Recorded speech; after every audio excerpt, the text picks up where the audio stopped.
1/10 inch முறுக்கு மந்த்ரா கடலை எண்ணெயில நானே பண்ணுது. ஒரு சேலஞ்ச், உங்களால இந்த மாதிரி முறுக்கு செய்ய முடியுமா? மந்த்ரா கடலை எண்ணெயில முறுக்கு செஞ்சு பாருங்க. ஓகே. தூத்துக்குடியில் தனியார் பள்ளி வளாகத்திற்கு உள்ளே நீச்சல் குளம் போல் தேங்கியிருக்கும் மழை நீரின் மீது போடப்பட்டுள்ள பெஞ்சில் உட்கார்ந்து மாணவர்கள் சாப்பிடும் வீடியோ வெளியாகி அதிர்ச்சியை ஏற்படுத்தியுள்ளது.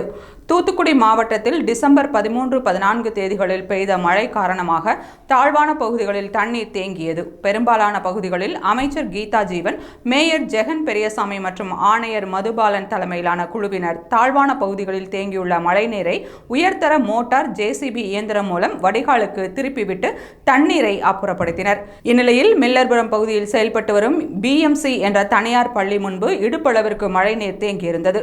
சுமார் 40% மழைநீர் வெளியேற்றப்பட்ட நிலையில் பள்ளி வளாகத்திற்குள் உள்ளேயே நீச்சல் குளம் போல் தண்ணீர் தேங்கியுள்ளது.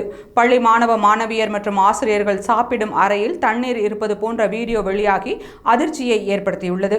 சாலையில் தேங்கியிருக்கும் மழைநீரை அப்புறப்படுத்த மாநகராட்சி நிர்வாகம் நடவடிக்கை எடுத்தாலும் பள்ளி வளாகத்திற்கு உள்ளே தேங்கியிருக்கும் மழைநீரை பள்ளி நிர்வாகம் உடனடியாக அப்புறப்படுத்த வேண்டும் எனவும், இல்லையென்றால் மாணவர்களுக்கு பல வகையான நோய் பாதிப்பு ஏற்படும் அபாயம் இருப்பதாகவும் பெற்றோர் வேதனையுடன் கூறினர்.